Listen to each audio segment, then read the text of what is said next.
Wolf. We're here in St. Louis. The other day I was here, you gave me your Facebook. And immediately you started messaging me, and we got in a little debate, which is great. So tell me about being homeless, and tell me about social media. I mean, we're walking, you grabbed your phone out, and you added me on your Facebook. So what type of social media are you talking about? As in for more as helping the people, or just for, just spreading the news about the invisible people? No, how do you use social media? I mean, you're out here in a tent. You've been here in a tent for a long time. I just associate with everybody as in they're just a person to me. And as I said, I'm going to be moving into an apartment and all that stuff, then that's going to be an adjustment. Because as I said before, right, being out here amongst your friends is not like being inside, because your friends are your walls out here, and you have more freedom and you can do more things, but you still have confinements. But as I said, with your friends around you, you can talk to and all that stuff, that makes a sturdy wall for you to rely on people instead of having to keep going out and, hey, do you have this? Do you have this? You have this. It's like, because I have what they don't, and then when I have something, I give it to them, and then pass the wealth on along the way. So in the social media form, right, that's our little media way of corresponding with the real world. We don't rely what's on this side of that side of the wall, because this is our wall. So. Well, what was interesting today is I happened to be in Walmart, and I messaged you if you need anything, and the rain just nailed this place. You had a couple of tents in dire need of repair. Right. And so you needed a couple of things. Now, what happened to your tent? Well, during that storm last night, one of the poles fell over and it ripped a hole about yay big in the side of my tent on the inside. I'm like, great, so I had to fight with bugs all night. So, and what does that, how does that play into living out here?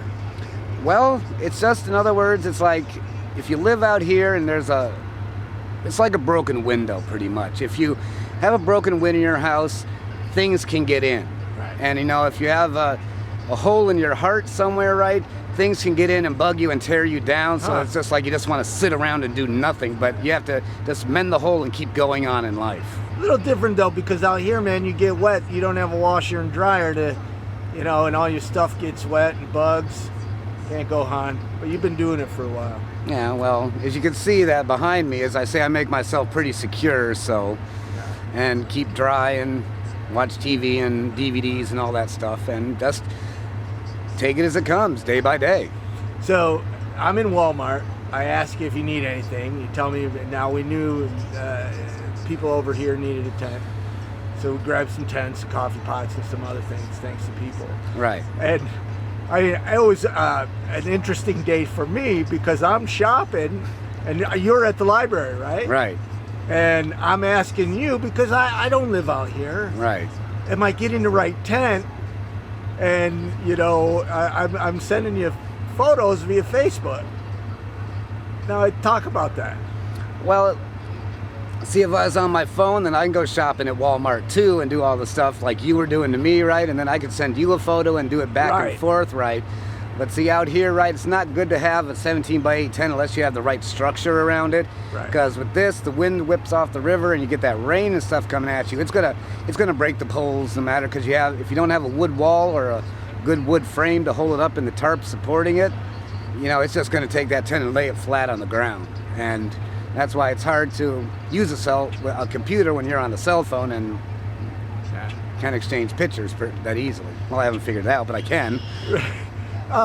What amazed me is you kept making me put stuff back because you thought it was too expensive. Right, because we don't need much. We don't need expensive things out here. We just need things more important, it's friendship is what we need out here. Yeah. All this stuff is material objects. You can build anything out of what you have around you, So now, do you get that from Facebook? Well, I get ideas off of Facebook. I have a lot of people that deal with the displaced world here and all that other stuff, and they have little ideas on there where it's like, okay, you can do this, you can do this.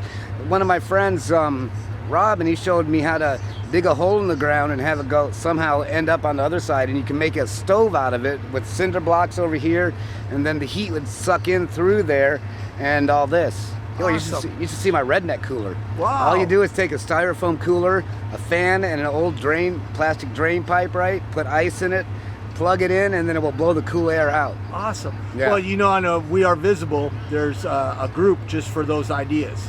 I think they call it MacGyver. Somebody started. So I please, saw it on Facebook, so. yeah. Well, but share it for the others. You Well, I'll know? find the picture on my phone and put it in. That'd be great. So now you've been out here for a while now. When I came over the other day, you actually remembered me and you remembered the date that I Yeah. was here. Now you were in Hopeville. What happened to Hopeville? Well, same thing that happened this time. They just wanted to get people into apartments and try and get them stabilized and just keep moving so they can move forward in life and not backwards. And because if you stay in one place too long, it's like a regressional state.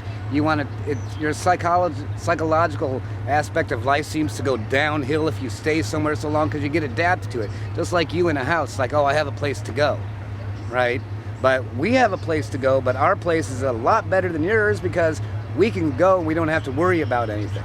If someone takes something, it's like, oh, well, we can always rebuild. So everybody from Hopeville got into housing.